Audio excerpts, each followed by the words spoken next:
afternoon, New Brunswick, and welcome to today's neurological syndrome update for the province. We will be hearing from Dr. Russell and Minister Shephard at 2 p.m. today, so just in a few minutes. I'm just going to give a little housekeeping note to my co-workers in the back. It's not on television yet. We are live on Facebook, but we are currently not on TV. So if you do want to watch on television instead, it should be on the television in just a few moments. It will interrupt Graham and Ann Town Council. There we go. I saw it just appear out of the corner of my eye.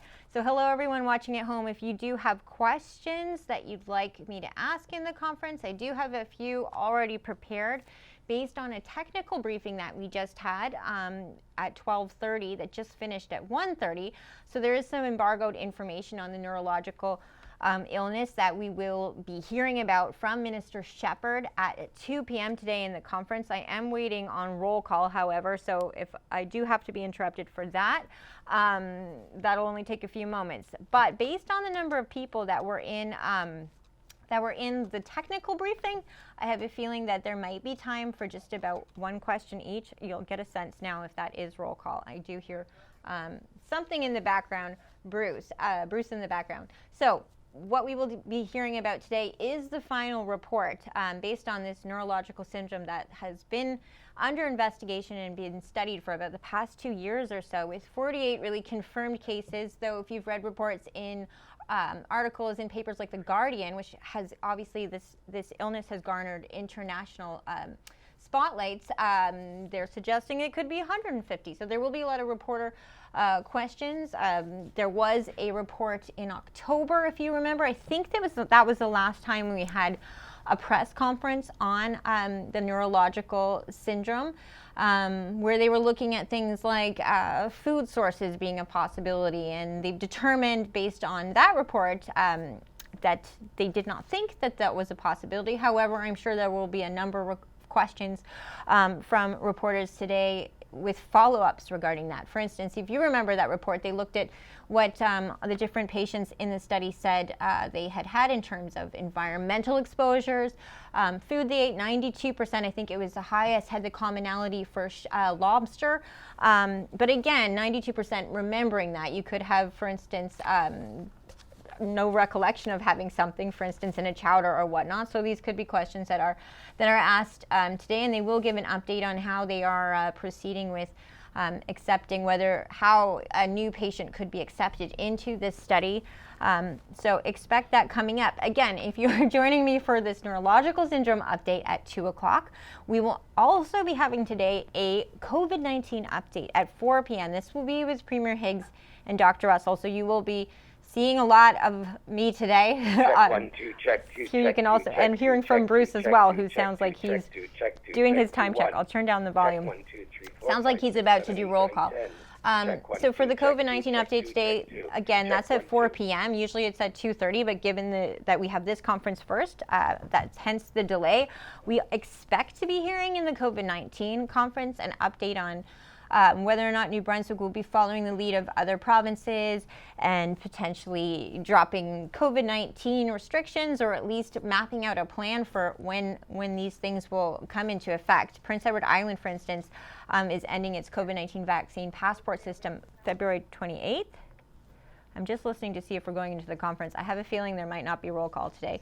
Newfoundland, March 14th, they're ending COVID-19 restrictions, vaccine passport and masking. Nova Scotia's ending COVID-19 restrictions on March 21st, vax passport on February 28th. Dr. New, how are you? So it sounds like very good, thank New you. Brunswick will definitely be getting an update on where we stand.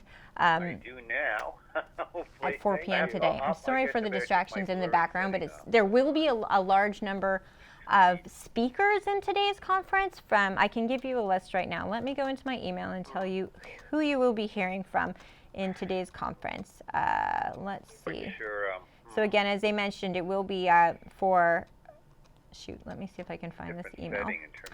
Final report to be released. So you will be hearing from Dr. Russell, as I mentioned, Minister Shephard, Dr. Natalie Banville, who's from Vitalite, Dr. Susan Bryan from Horizon Health. So quite a full house, and Dr. Howard Najou, Deputy That good? Chief Public Health you, Doctor. Officer.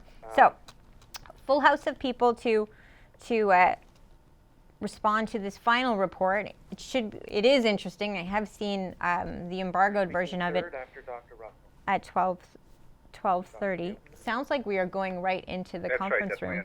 After Dr. Russell, okay, yeah. Apologies for all the confusion. There were obviously some We're gonna start technical inviting issues members in of the first media, and we're gonna conference. start on time. Oh, Bruce, did you hear that? Bruce says we are starting on time. It is 1:59, so we'll see. It will be 2 o'clock or definitely a few minutes after. Given that there will be two major conferences today, obviously that's a lot of organization on their part, so bear with us. And journalists, we're dealing with two very big topics in the same day. A final report right now for the neurological syndrome, and then 4 p.m. what is speculated to be a plan to end COVID-19 restrictions. I would imagine New Brunswick's plan. I am speculating on that, but given the nature of what we've seen from other provinces, you should expect that if we aren't given a plan at 4 p.m., we will definitely have questions from journalists asking the Premier and Dr. Russell the projections for New Brunswick's steps forward in terms of going into spring and summer and ending COVID-19 restrictions. Premier Higgs did mention last conference that he expected by end of March to see an end to COVID-19 restrictions. We are going into the conference room in a matter of 30 seconds. So please join me afterwards for a wrap-up of the neurological information from the final report. And I will then join you again at 4 p.m. and feel free to share on Facebook your questions and concerns that I can potentially ask based on the information heard today. I will be sharing a few documents online as well. I'll see you after the conference. Speaking this afternoon in the following order are Dr. Natalie Bonville, Vice President of Medical Affairs at Vitalite Health Network. Dr. Jennifer Russell, the province's Chief Medical Officer of Health. Dr. Howard New, Deputy Chief Public Health Officer, Public Health Agency of Canada. Dr. Susan Breen, Vice President of Medical, Academic and Research Affairs for Horizon Health Network, and the Honorable Dorothy Shephard, Minister of Health. Les porte-paroles aujourd'hui dans l'ordre suivant sont Dr. Nathalie Banville, Vice-présidente Affaires médicales Réseau de santé Vitalité, la médecin hygiéniste en chef, le Dr. Jennifer Russell, le sous-administrateur en chef de la santé publique à l'Agence de la santé publique du Canada, le Dr. Howard New, Dr. Susan Breen, vice-président aux affaires médicales, université et de la recherche, Réseau de santé Horizon, et l'honorable Dorothy Shephard, ministre de la Santé. Dr. Bonville.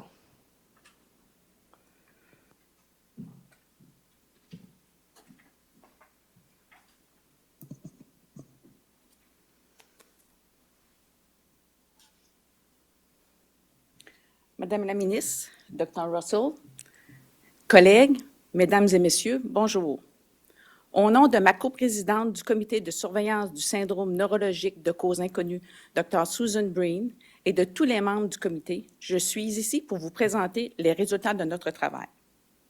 D'ailleurs, je tiens à souligner le travail méticuleux et acharné des membres de ce comité qui a accepté ce mandat pour éclairer des questions importantes en lien avec l'enquête sur le syndrome neurologique de cause inconnue. Comme vous le savez, le comité était composé de 6 neurologues indépendants qui exercent tous dans la province et qui possèdent diverses expertises dans le domaine de la neurologie, de 2 coprésidentes des réseaux de santé, Horizon et Vitalité, et finalement d'un médecin hygiéniste qui agissait à titre d'agent de liaison avec la santé publique du Nouveau-Brunswick.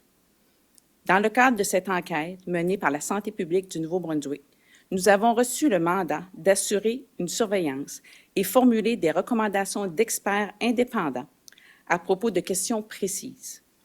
Nous devions déterminer ou non la présence d'un syndrome neurologique potentiel de cause inconnue en examinant 48 cas associés à une grappe où les patients avaient certains signes et symptômes communs et absence de diagnostic confirmé. Le rôle des neurologues au sein de ce comité était d'effectuer un examen par les pairs et d'assurer une surveillance experte des cas signalés et une diligence raisonnable, mais aussi d'aider à déterminer la probabilité de d'autres diagnostics possibles ou une enquête plus approfondie serait indiquée. Ce travail a notamment consisté à un examen complet des renseignements et des dossiers diagnostiques et cliniques de chaque cas signalé, comme on le fait habituellement dans une surveillance par les pairs. Dès le départ, le comité a établi un protocole rigoureux et éthique permettant de procéder à l'examen dans le respect du droit à la vie privée de la personne concernée et en réduisant le risque de partialité. Entre août 2020 et février 2022, le comité a effectué l'examen de 48 personnes identifiées comme membres de la GRAP. Dans le cadre des examens cliniques approfondis, les cas ont été attribués de manière aléatoire à une paire de neurologues qui les ont examinés de façon indépendante. Ensuite, les 2 neurologues se sont rencontrés pour discuter de leurs résultats et les comparer. Finalement, ils ont présenté leurs résultats et en ont discuté avec le comité plénier. L'historique complet des données et antécédents du patient ont été réunis, notamment des renseignements démographiques, les mots exprimés, les antécédents médicaux, sociaux et familiaux, les traitements et les suivis, les examens suivis et les enquêtes, y compris les tests de laboratoire et les résultats d'imagerie diagnostique.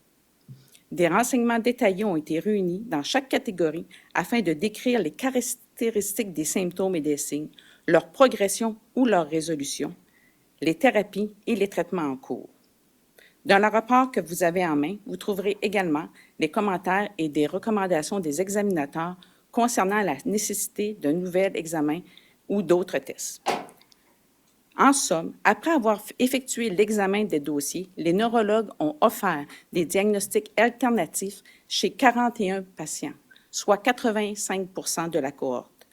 Les diagnostics alternatifs incluent divers problèmes de santé connus comme la maladie d'Alzheimer, la démence à corps de Louis, la démence mixte, la polyneuropathie diabétique ou inflammatoire, des démences induites par la maladie de Parkinson, des démences frontotemporales, le syndrome post-commotionnel, des syndromes de fatigue chronique, des troubles anxieux chroniques graves, le cancer. À la lumière de ces constatations, le comité a conclu que, bien que certains des sujets présentent des symptômes inhabituels, ils ne sont pas atteints d'une maladie commune d'étiologie inconnue.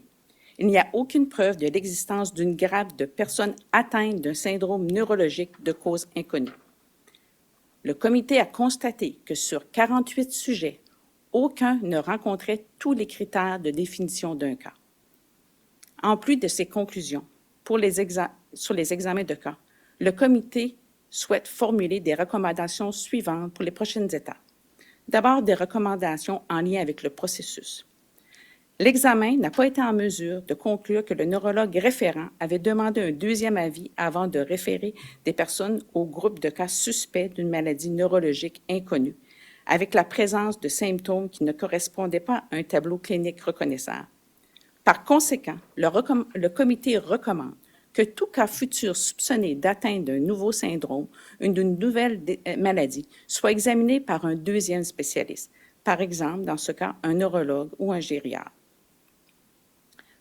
En deuxième, compte tenu des difficultés rencontrées pour accéder aux renseignements pertinents sur les patients, ce qui a entraîné des retards inutiles dans l'examen des cas, le comité recommande que des protocoles écrits soient mis en place pour l'échange de dossiers individuels avec la santé publique du Nouveau-Brunswick aux fins d'enquête futures. Nous proposons également 3 recommandations en lien avec les patients. Des communications avec les médecins fournisseurs de soins primaires de ces patients pour les informer des constatations du comité de surveillance et des recommandations des neurologues en vue de tests plus poussés ou d'une réévaluation. Il est à noter que le comité croit comprendre que ces personnes ont continué de recevoir des soins par l'intermédiaire de leurs fournisseurs de soins primaires, de la clinique interdisciplinaire des maladies neurodégénératives de Moncton ou d'autres fournisseurs de soins spécialisés pendant que l'enquête est en cours. De nombreux patients et membres de leur famille auront des questions au sujet de leur état. Tous les patients visés par cette enquête devraient recevoir leur accès à des soins continus sous la supervision d'un spécialiste. Finalement, le comité recommande que la clinique interdisciplinaire des maladies neurodégénératives de Moncton continue d'offrir un soutien continu aux personnes qui ont été désignées comme faisant partie de la grappe et à d'autres citoyens du Nouveau-Brunswick. Cette clinique spécialisée a été créée pour l'investigation et le traitement des maladies neurodégénératives. De plus, j'aimerais vous informer qu'il y a d'autres ressources disponibles pour les patients, notamment la clinique des troubles de la mémoire atypique ou précoce et de la recherche en neurodégénérescence. Elle est située au CHU-du-Mont, dans le département de neurologie. En terminant, je tiens à souligner que les membres du comité reconnaissent que les patients qui étaient originalement inclus dans cette grappe sont affligés de problèmes de santé graves qui ont une incidence profonde sur leur vie. Les maladies neurodégénératives sont très complexes et parfois très longues à diagnostiquer et à comprendre.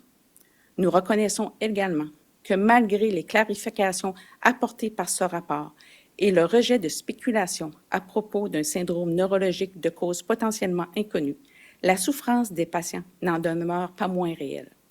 Le travail d'investigation, de suivi et de soutien doit donc continuer. Nous souhaitons donc en toute sincérité que des procédures mieux définies gouvernent à l'avenir le processus diagnostique afin que soit évitée toute souffrance accrue chez les patients concernés. Je vous remercie.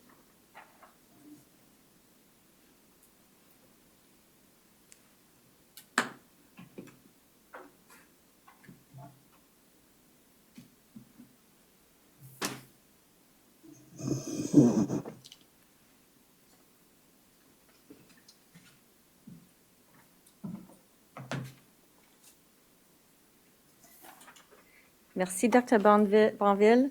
Et je veux aussi remercier Dr. Breen ici, pour être ici aujourd'hui, déplacé de leur place à emploi. I just wanted to thank Dr. Banville and Dr. Breen for being here today. I know they had to travel to make this possible. Good afternoon, everyone. Bonjour. Avant de vous faire part des conclusions de cette enquête sur une éclosion, je tiens à souligner les 48 personnes qui en sont au cœur.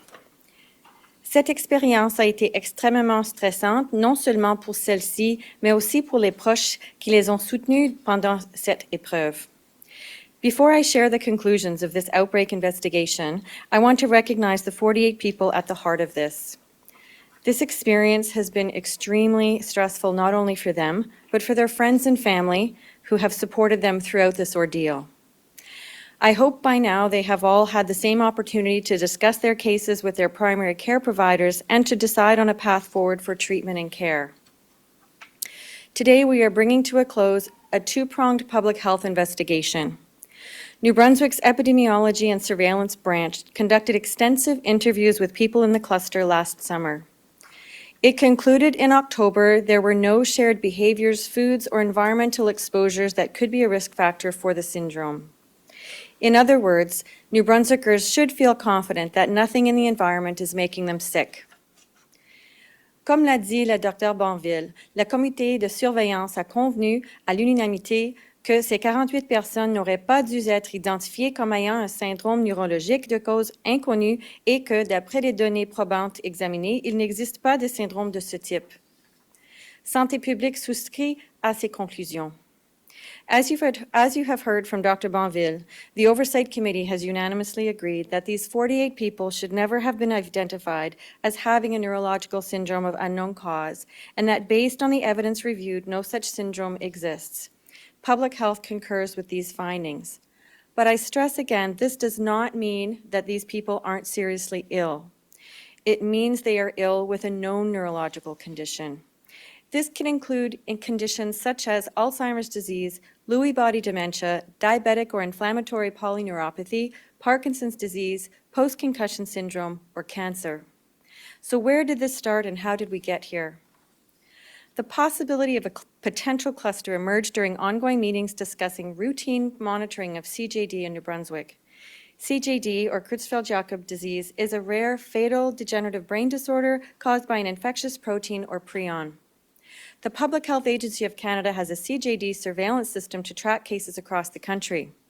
Individual physicians send patient referrals to the CJD-SS. In return, they provide laboratory testing, experts for consultations, clinical coordination, and support for investigations. In early 2020, there was an unusual increase in the number of New Brunswick patients being referred to CJD-SS. Tous les cas, sauf 2, avaient été aiguillés par le même médecin traitant. Santé publique Nouveau-Brunswick n'a pas été informée de cette situation avant une réunion de septembre 2020 lors de laquelle les représentants de l'Agence de la santé publique du Canada ont décrit un certain nombre de cas du Nouveau-Brunswick présentant des symptômes s'apparentant à ceux de la maladie de Creutzfeldt-Jakob, mais dont les analyses ne révélaient pas une maladie humaine à prion. All but 2 of these cases had come from a single referring physician. Public Health New Brunswick was not notified this was occurring until a meeting in September of that year, where officials from the Public Health Agency of Canada described a number of New Brunswick cases with CJD-like symptoms, but testing negative for human prion diseases. A conversation began between CJD-SS, Public Health New Brunswick, and the main referring physician about whether these individuals were part of a potential cluster or group of cases with a known syndrome of unknown cause. With a neurological syndrome of unknown cause. A draft case definition was provided a few weeks later, and Public Health New Brunswick accepted this case definition. This was when Public Health New Brunswick launched its outbreak investigation. Bien que cela puisse sembler inquiétant, les enquêtes sur les éclosions font partie intégrante du travail de santé publique. Il n'est pas rare de ne pas connaître la cause ni la source d'une maladie avant que l'enquête ne soit terminée. Although it may sound alarming, an outbreak investigation is an ordinary part of public health work. We don't often know the cause or source of an illness until the investigation is complete. Investigating clusters, disease outbreaks, or other threats is part of public health's mandate to protect the health of New Brunswickers. And a mystery illness is only a mystery until it's solved. When disease outbreaks or other public health threats emerge, public health teams investigate. They identify the cause, they quickly implement control measures, and collect evidence to recommend ways to stop the spread. The Centre for Disease Control refers to these teams as disease detectives. Depending on the findings during an investigation, investigators may explore different areas. In this case, Public Health New Brunswick met with multiple experts to try to answer basic questions such as, who is sick? What are their symptoms? Is there any pattern in symptoms among the sick people? Is the sickness related to any exposure to a particular substance or environmental factor? Where could they have been exposed? La maladie est-elle liée à l'exposition à une substance particulière ou à un facteur environnemental? Où ont-elles pu être exposées? These questions were used to develop the Enhanced Epidemiological Surveillance Questionnaire. Many experts were involved in the development of this survey, and the questionnaire was extremely detailed but could find no common exposures in the group. You can find both the 74-page questionnaire and the results of that survey on our webpage. Au cours de l'enquête, Santé publique a pris connaissance de nombreuses théories non fondées et opinions non corroborées qui ont été amplifiées dans les médias.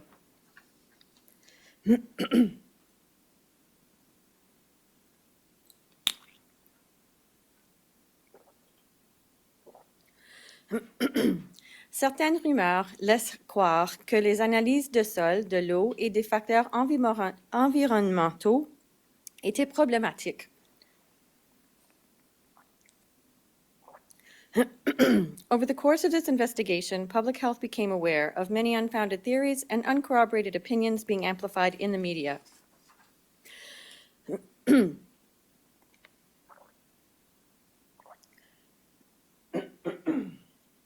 Some of these rumors suggested that soil, water, and environmental testing was suspected.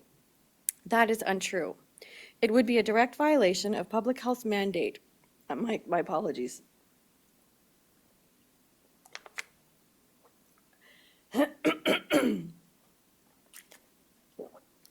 It would be a direct violation of public health's mandate to not protect the health and safety of New Brunswickers and a breach of public trust. We have posted links on our webpage to ongoing municipal, provincial, and federal collaborations to ensure safe drinking water for the monitoring of environmental toxins and contaminants and the safe harvesting of fish, lobster, and shellfish. Particular attention was paid to cyanobacteria toxins produced by blue-green algae, as this is a known risk to public health. No link was found. You can find more information about blue-green algae monitoring in the frequently asked questions section of our webpage or at the Public Health Advisories and Alerts page on the GNB website. My apologies.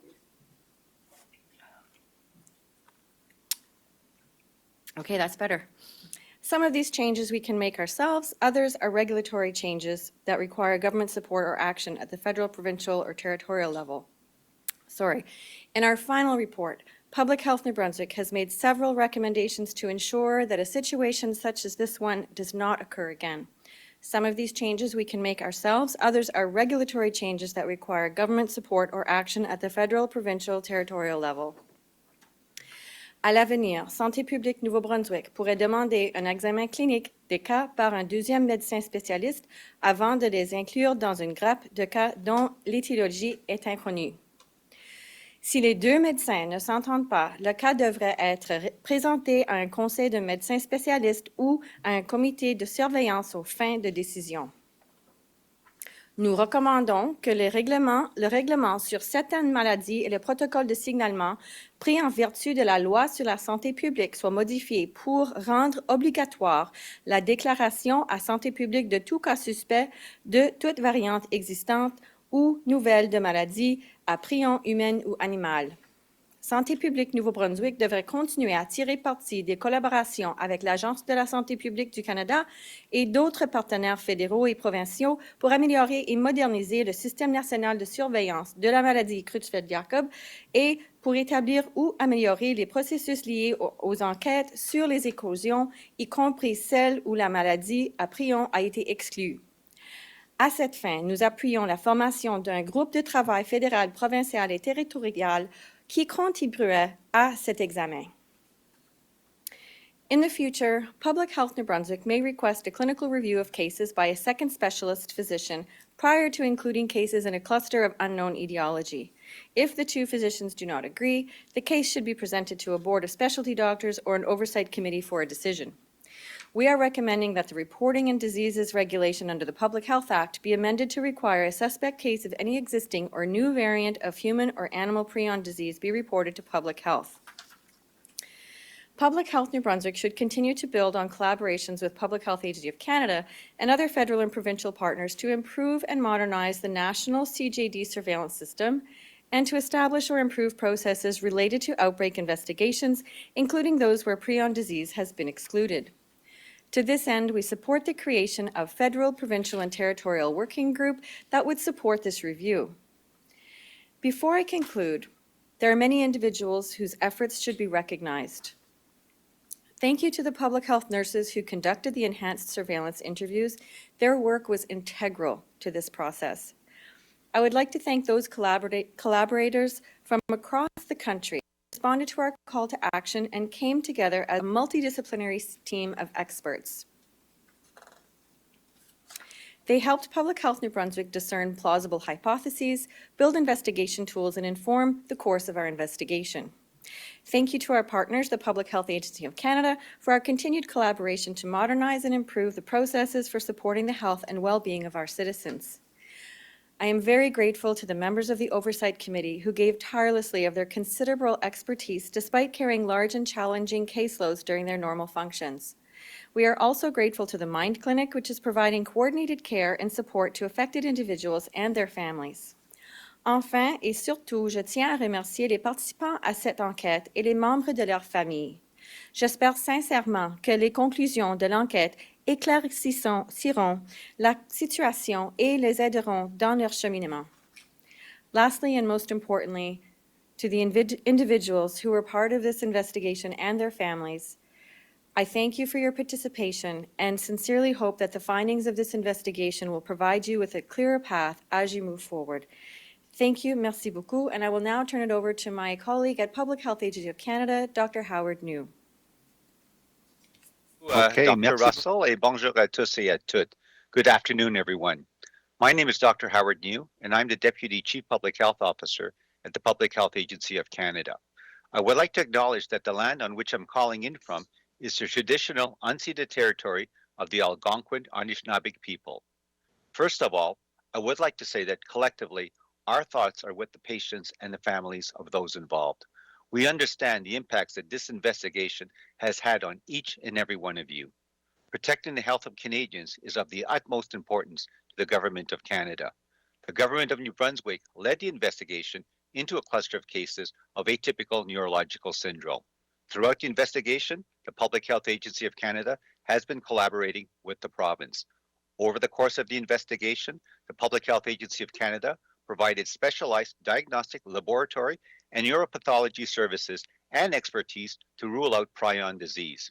And through the Canadian Field Epidemiology Program, we deployed several epidemiologists and assisted in the development of the epidemiological questionnaire. Our Canadian Creutzfeldt-Jakob disease surveillance system helped rule out Creutzfeldt-Jakob disease. This long-standing federal program conducts national surveillance for all types of human prion disease in Canada. All human prion diseases are provincially reportable and nationally notifiable in Canada. The Public Health Agency of Canada is pleased that the investigation has come to a close and supports the investigation's findings that this cluster does not represent a neurological syndrome of unknown cause. The Public Health Agency of Canada welcomes the recommendations from the Government of New Brunswick. We will continue to work closely with the provinces and territories, partners, and stakeholders to monitor and understand the risks to human health from neurological diseases, and will build on any lessons learned during this investigation. The Public Health Agency of Canada will also continue to build on collaborations with Public Health New Brunswick and other federal and provincial partners to enhance and modernize the Canadian Creutzfeldt-Jakob disease surveillance system. To this end, we support the creation of a federal, provincial, and territorial working group for this purpose. Thank you. Je me présente, Dr. Howard New, sous-administrateur en chef de la santé publique à l'Agence de la santé publique du Canada. Je tiens à souligner que le territoire à partir duquel j'effectue cet appel est le territoire traditionnel et non cédé de la nation algonquine Anishinaabe. Premièrement, j'aimerais dire que nos pensées sont aux patients et aux familles des personnes touchées. Nous comprenons les répercussions que cette enquête a eues sur chacun et chacune d'entre vous. Pour le gouvernement du Canada, la protection de la santé des Canadiens est d'une importance capitale. Le gouvernement de Nouveau-Brunswick a mené l'enquête sur une grappe de cas d'un syndrome neurologique atypique. Tout au long de l'enquête, l'Agence de la santé publique du Canada a collaboré avec la province. Au cours de l'enquête, l'Agence de la santé publique du Canada a offert une expertise et des services spécialisés d'analyse diagnostique de neuropathologie pour écarter la maladie à prion. Par l'intermédiaire du programme canadien d'épidémiologie de terrain, nous avons déployé plusieurs épidémiologistes à aider à l'élaboration des questionnaires épidémiologiques.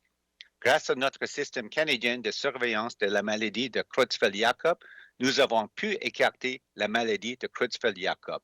Ce programme fédéral de longue date assure une surveillance à l'échelle nationale de tous les types de maladies à prion humaines au Canada.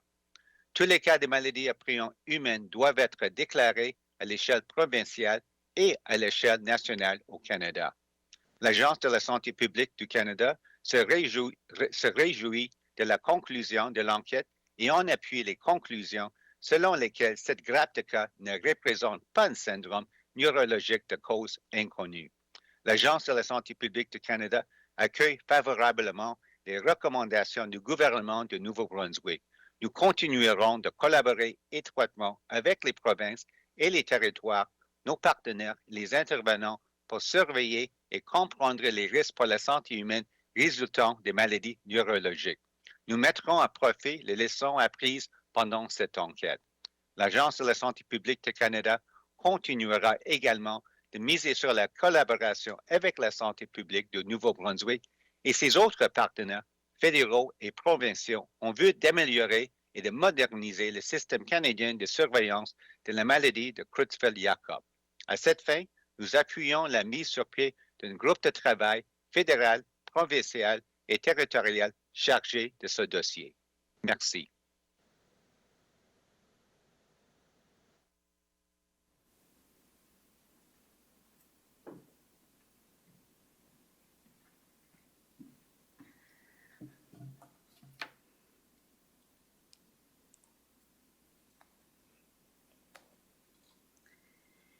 Good afternoon, bonjour.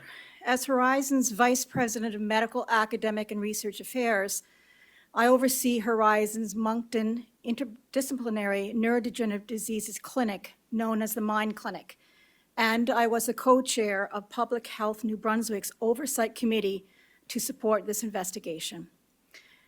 I want to acknowledge the patients and families who have been anxiously waiting for the results of this report, the answers to their questions, and the next steps. I would also like to take a moment to thank all of the clinicians and experts who care for these patients. Your work is very appreciated. I would like to explain the role of the Mind Clinic has played in this situation and the important role it will continue to play in the healthcare system in New Brunswick going forward. The Mind Clinic, located in Horizon's the Moncton Hospital, is a tertiary care service that has provided care and services to the patients identified as part of the cluster investigated by New Brunswick Public Health. The patients were referred to the specialty clinic by physicians across the province for their diagnosis and care based on their progressive neurodegenerative symptoms. It requires the expertise of a team made of several specialists in the field of neurodegenerative diseases. The Mind Clinic is continuing to provide ongoing testing, assessment, and care and treatment to patients who do not have a diagnosis, as well to assist their families in assessing and accessing community resources. The patients were asked to follow up with their primary care provider following the letter from the Oversight Committee, and they will continue to have access to specialists at the Mind Clinic. The clinical care and expertise that our Mind Clinic team provides will continue to focus on each patient and their families and their individual needs. The Mind Clinic's mission extends beyond the assessment and care of these 48 patients. The Mind Clinic is a cross-specialty collaborative clinic for all adult progressive neurodegenerative diseases. This clinic's goal is to assess and diagnose and provide ongoing support and improve the quality of life of patients and their families. The Mind Clinic now has a dedicated team of many professionals, including geriatricians, neurologists, registered nurses, neuropsychologist, social worker, and research manager. Also, associates of psychiatry and neurology also support the team. Neurodegenerative disease is a term for a range of conditions affecting the nerve cells in the brain that can cause problems with mental functioning and/or movement disorders. Progressive means that the onset of symptoms is faster than typical cases. Since April 2021, when the clinic was established, the clinic has had over 200 patients from all over New Brunswick referred to them. The great work that this team is doing will continue to be needed well in the future. Horizon is prepared to expand the multi-specialty clinic to be able to provide care for even more patients throughout New Brunswick with neurodegenerative diseases. The Mind Clinic will also be collaborating with others to conduct important research with provincial and national experts to improve our understanding of neurodegenerative diseases, and will study how we can identify and treat those conditions. We understand that in other jurisdictions that this coordinated care model could even reduce the number of emergency department visits, hospitalizations, and long-term care admissions. Thank you to the Mind Clinic team leaders who play a valuable role in our health system. To the patients and families, we know this has been a difficult time. We appreciate your patience, your engagement, and will continue to work hard to provide the best care for all. Thank you. Merci.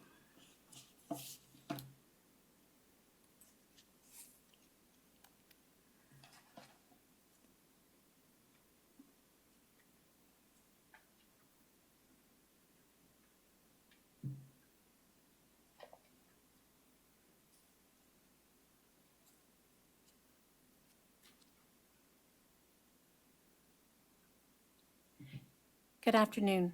Bonjour. Yesterday, I received Public Health's final report into its investigation of a potential neurological syndrome of unknown cause. Public Health New Brunswick report accepts the findings of an oversight committee that independently reviewed all 48 potential cases. The committee has concluded that no such syndrome exists. Le comité a conclu que tel syndrome n'existe pas. Public Health has also made several recommendations to improve the way potential new diseases are reported and investigated. I want to thank Public Health New Brunswick for their thorough work in this investigation, which was conducted in the midst of a global pandemic. I am also grateful to the Oversight Committee for undertaking an enormous task when they have no shortage of work. Thank you for your commitment to providing quality care to New Brunswickers. Je vous remercie de votre engagement à fournir des soins de qualité aux jeunes du Nouveau-Brunswick. Earlier this morning, I participated in a briefing with the patients and families who were previously told that they or their loved one had a neurological syndrome of unknown cause.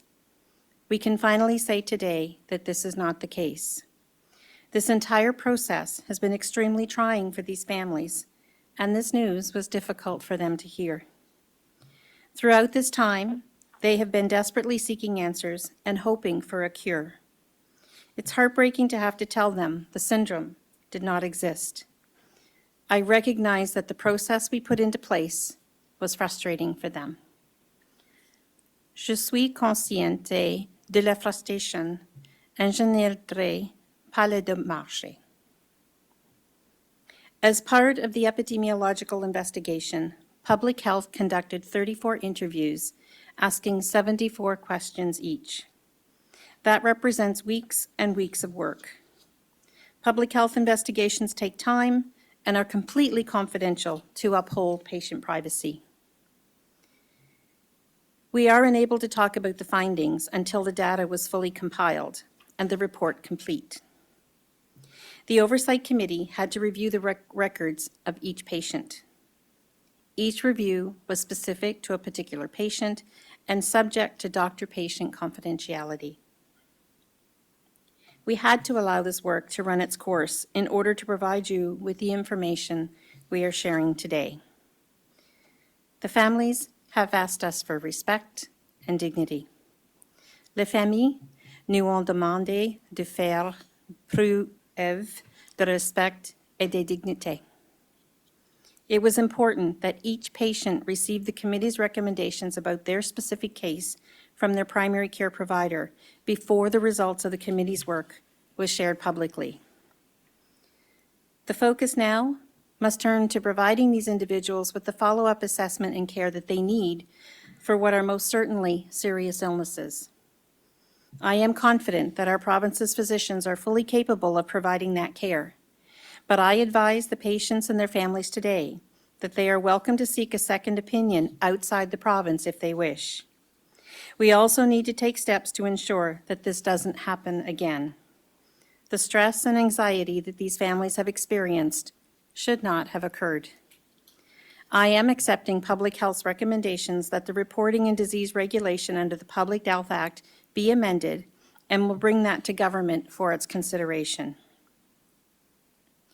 We are also recommending the creation of a federal, provincial, and territorial working group to review and modernize processes related to CJD surveillance and any subsequent outbreak investigations that may occur from this surveillance. If any good has come of this, it is that we now have the multidisciplinary clinic dedicated to neurodegenerative conditions. And although this was initially established to support the 48 people in the cluster, it has now seen more than 200 patients from across the province. The need for comprehensive and multidisciplinary care was there. Il y avait un réel besoin pour des soins multidisciplinaires. The Mind Clinic has expanded to include a team made up of geriatricians, neurologists, registered nurses, a social worker, and now a research manager with knowledgeable research experience.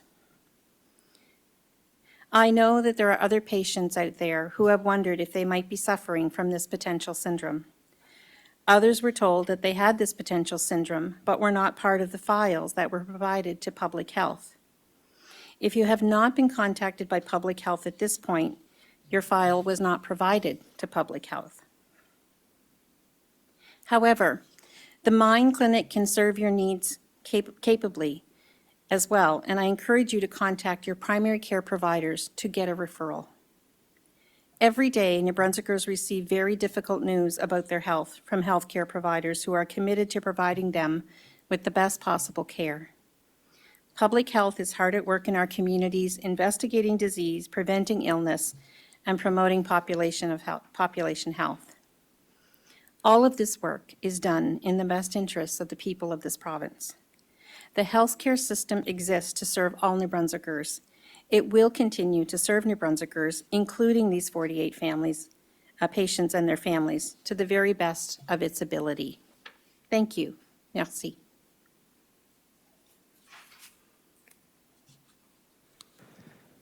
Thank you, Minister and doctors. Merci beaucoup, Minister Shephard et les docteurs.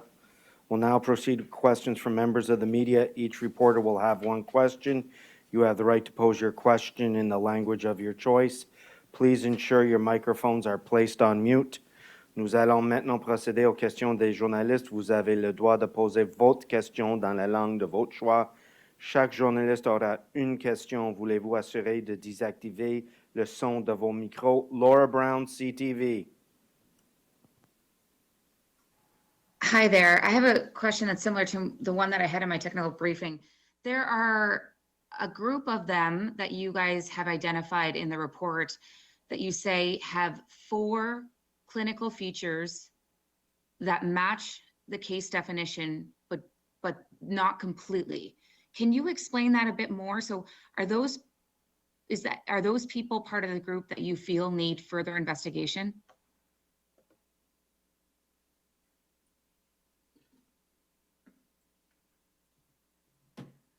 Hi, Laura. During the technical briefing, Dr. Bonville did explain that none of the patients met the case definition. And with respect to any of the symptoms of any of the individuals that need ongoing support, whether it be further diagnostic tests, referrals, et cetera, they can get that support and that treatment at the Mind Clinic and those assessments. And as Minister Shephard mentioned, that if somebody wanted a second opinion outside of the province, they are welcome to do that. And if Dr. Bonville has anything to add, I'll... Thank you. Merci beaucoup. Thank you. Nicolas Steinbach, Radio-Canada.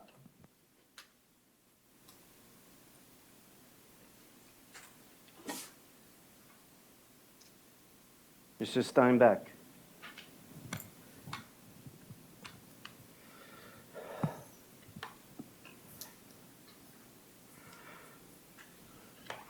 We're going to go and proceed to Angela Gilbert with CBC.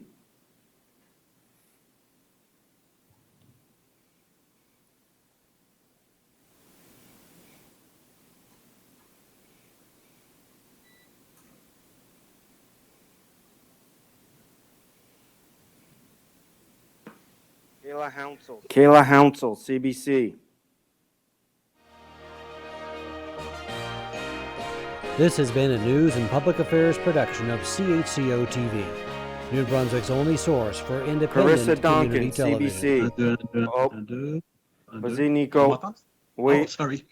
OK, c'est bon. Merci beaucoup. Je voudrais savoir quel est le statut d'emploi du docteur Alière Marrero aujourd'hui et s'il y aura une suite concernant son avenir dans les prochains jours, prochaines semaines.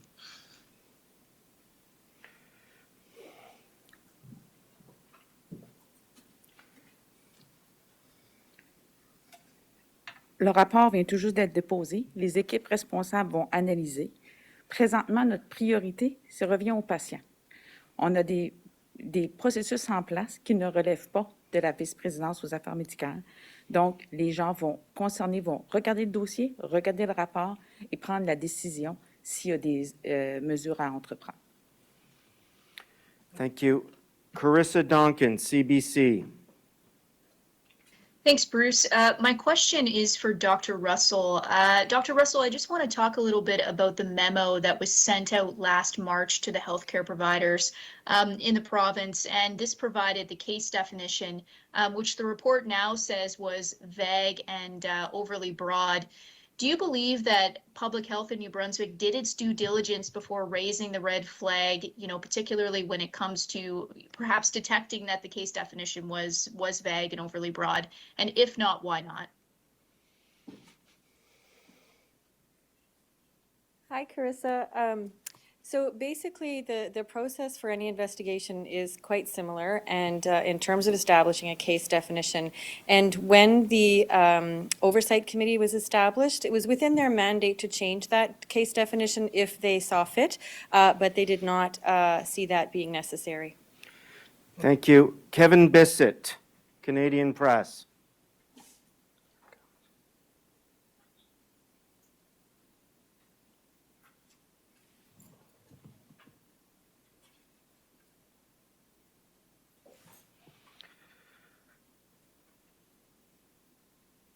Catherine Allard, Radio-Canada.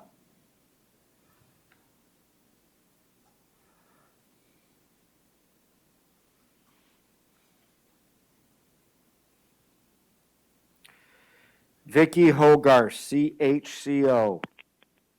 Thank you, Bruce. I should just let the other reporters know they probably need to press *6 to unmute themselves. My question is for Minister Shephard and or Dr. Russell. In early January, The Guardian published an article which included an interview with an unnamed whistleblower from Vitalite. The article claimed that caregivers of some of the cases under investigation developed symptoms similar to the cases, suggesting environmental factors might be a factor. How do you respond to this claim?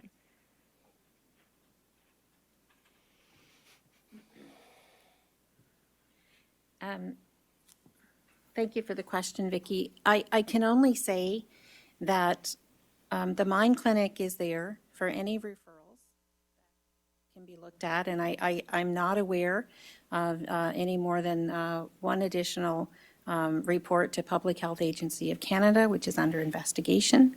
But there is not a numerous number of cases that have been put forward, so I'm not sure I cannot validate that question. Hi, Vicki. The good news story coming out of today, despite the challenges and grief and anxiety that people have experienced, is that we've identified a way forward with respect to a process that makes sure that nobody falls through the cracks and that makes sure that everybody who needs care and investigation and treatment will get that, whether it's at the Mind Clinic or with respect to anything that looks unusual or new, having the process and the recommendations for changes to the Public Health Act, et cetera, in terms of reporting, and making sure that there are two physicians who corroborate any new or different outbreak investigation in terms of referrals. So having highlighted all of these new processes, again, our work with Public Health Agency of Canada to ensure that moving forward we have a very rigorous process in place, we can really ensure that we ensure that people who require treatment and investigation will get that, again, either at the Mind Clinic, and as Minister Shephard alluded to, that if they wanted a second opinion outside of the province, they could do that. Thank you. Suzanne Lapointe, Global TV. Hi there. I'm just wondering, if you've determined that this disease doesn't exist, why have you made the decision to expand the Mind Clinic?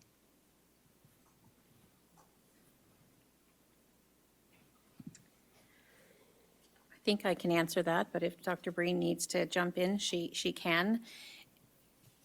We absolutely know that this multidisciplinary team is a very good approach to helping patients with neurological illnesses, and so especially degenerative. And so that's where this clinic is going to focus. And we know that it can't be anything but good. And so we've resolved, and Horizon has resolved, to ensure that it continues.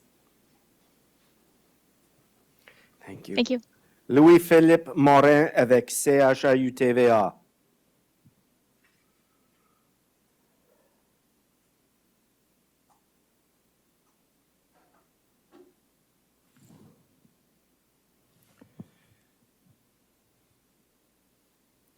Sarah Seeley, Brunswick News.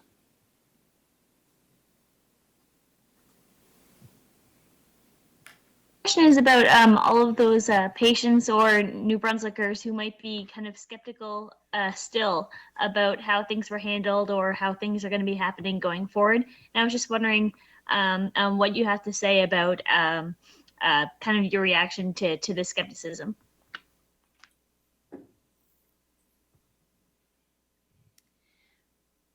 It's unfortunate, but I can understand it. So we have been very methodical, very thorough. Public health has been very methodical and very thorough with this approach. It is scientific. It has been standard practice, best practice, and so I have to have some confidence in the experts that have put themselves out and come and stepped up to help with this. And it's for public review and expertise review.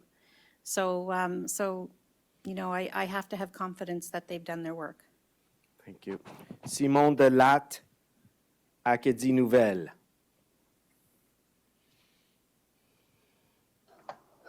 Oui, j'aimerais savoir quelles leçons vous voudriez tirer de cette affaire. S'il fallait repartir à zéro, qu'est-ce que vous feriez différemment, notamment sur la façon dont tout ça a été communiqué?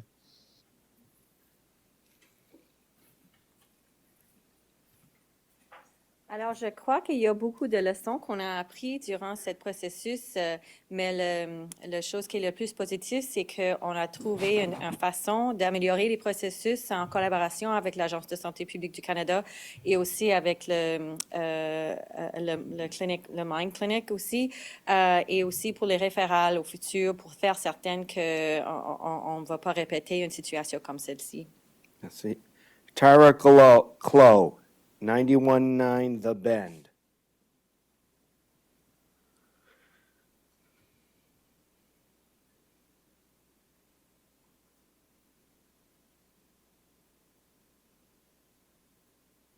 Océane Doucette, Radio-Canada.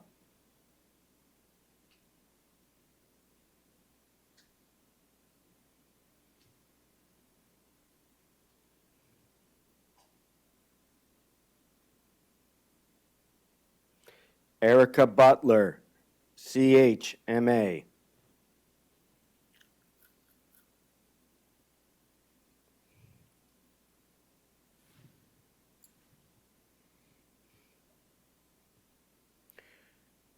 Greg Mercer, Globe and Mail.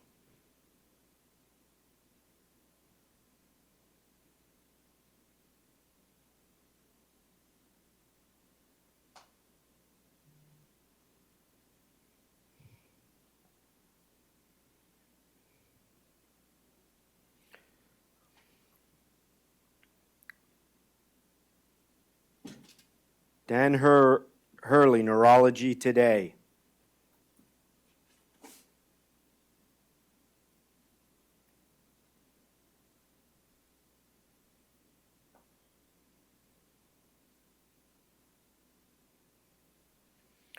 Rachel Huizinga, allnewbrunswick.com. Hi, I'm actually reporting for CBC New Brunswick. My question is for Dr. Russell. Almost exactly a year ago, you said this is most likely a new disease. Now you're saying there is no new disease. How can the public trust this conclusion you've come to today, given that the province's Chief Medical Officer of Health was wrong about that only a year ago?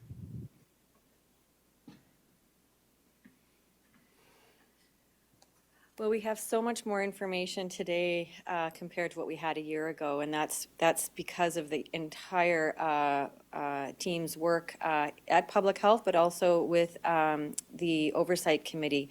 So having gone through all of the cases with the case definition, with the neurologists who were on the Oversight Committee, I think they spent at least 2 hours per case file, 2 to 4 hours per, or longer actually.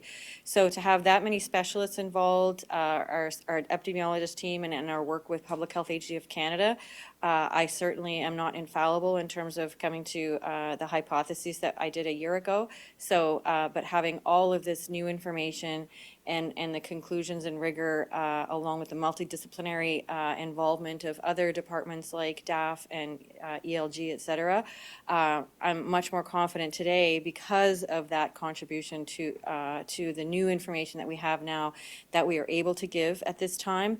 And at the end of the day, the most important thing are the patients and their families, and making sure that they get the correct diagnosis and treatment and support that is available at the Mind Clinic currently. And as I can reiterate what Minister Shephard said, that if members of that group wish to have a second opinion outside of the province, they are welcome to. Steve McKinley, Toronto Star.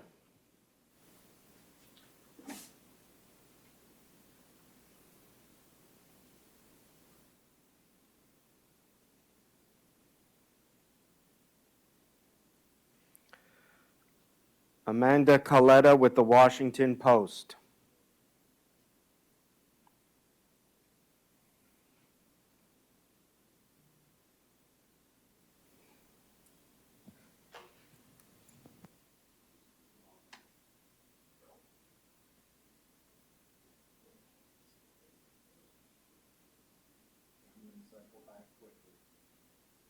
Angela Gilbert with CBC.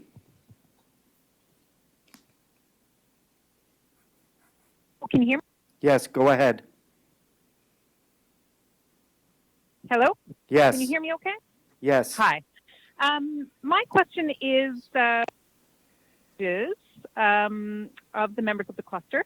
I know Dr. Marrero, one of his main concerns, and I think what initially sort of set him down this course, was that many of the patients that he was seeing, that he couldn't figure out what was going on, they were very young. And we've never had a complete breakdown of the ages.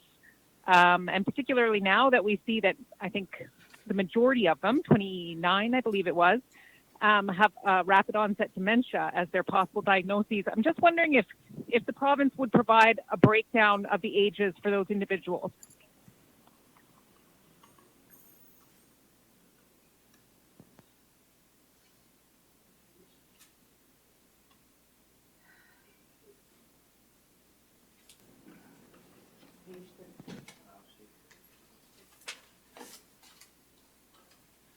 Page 13 of Oversight Committee report has a breakdown.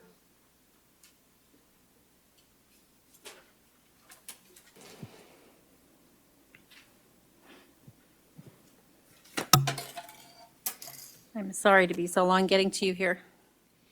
I'm sorry, you said page 13 has the 12. So the report is online now, but we will give you the patient, the median age was 57, a range of 18 to 85. Age 40 or younger, there were 10, equaling 21%. And I think that's all I have with an age breakdown. So 48 patients, 57 was the median age from between the range of 18 to 85, and 10 were under 40. Thank you. Kayla Hounsel.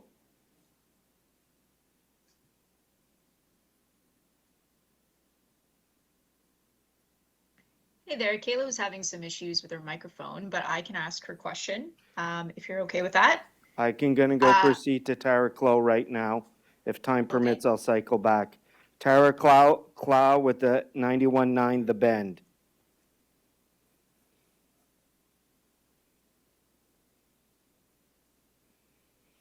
Kevin Bissett, Canadian Press.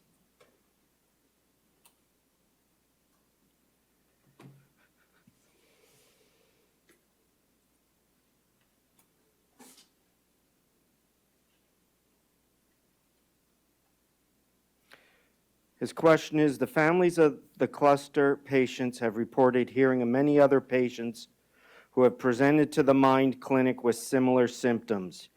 Do you have numbers, and will those beyond the 48 now get second opinions?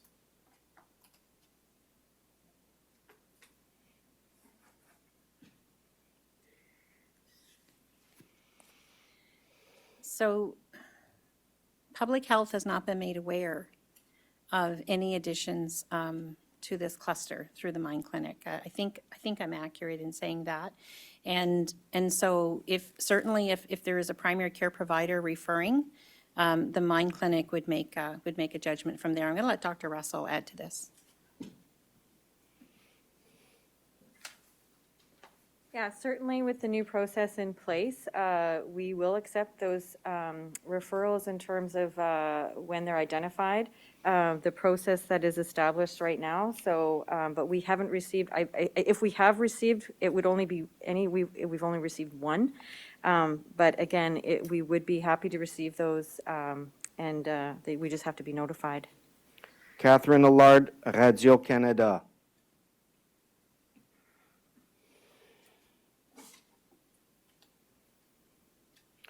Louis-Philippe Morin, CHCO-TV.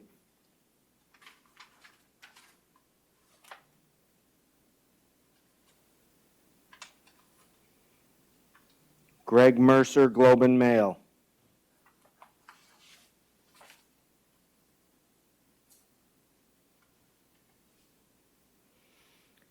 Erica Butler, CHMA.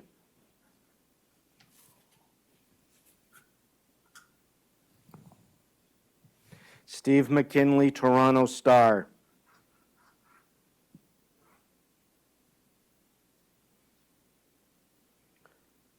Océane Doucette, Radio-Canada.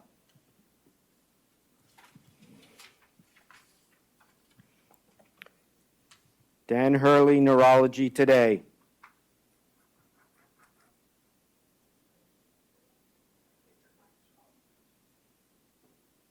Well, do they have to press star 6? That's what Vicky said. Is that the problem? That's what Vicky said. Is that the problem? Suzanne Lapointe, Global TV. I've already asked my question. I'm good. Okay.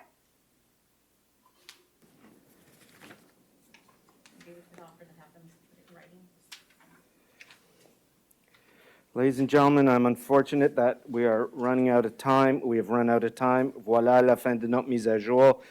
For those that couldn't log in, I suggest that you send us your questions through email, and we will have to get back to you that way. Merci beaucoup. That concludes today's neurological syndrome update for New Brunswick based on the final report that has found, just for a summary, that the province has decided that there isn't a mystery illness. I've posted a timeline on our Facebook page that gives you just an overview of how this whole experience of events has happened for New Brunswick. I'm watching a lot of the comments online. Sometimes in a conference when there's a lot of journalists on the call, what happens is we are muted to start so that when it's your turn to speak, you have to press star 6 to unmute yourself. Obviously, given the international spotlight that this story has garnered, there were a lot of first-time callers, first-time journalists in on this from the Toronto Star, as you heard, the Washington Post, Globe and Mail, so people that don't necessarily always jump in on normal COVID-19 updates and might not know to press star 6. So there were a lot of questions online today just wondering what was happening. I did try to reach out to them when I asked my question before I asked my question to let the other journalists know to press star 6, but that didn't seem to register with that many people. So hopefully they get an answer back based on whatever questions they were going to ask. It would have been interesting to hear from Neurology Today, I think was one of the magazines in on the call. I will be joining you again in less than an hour at 4 o'clock today. We have a COVID-19 update with Premier Higgs and Dr. Russell. We are expecting, this is all speculation on my part, but given what we've seen happen in other provinces lately, we are expecting somewhat of a timeline on when COVID-19 restrictions will be removed. Premier Higgs said last COVID-19 update that he did plan, he was hoping anyway, to have all of the COVID-19 restrictions removed by end of March. So hopefully we will hear a timeline of events for that at 4 p.m. So please join me again in just a matter of minutes. Thank you for joining me for this update, and I will see you soon. I'm Vicki Hogarth at the CHCO News Desk.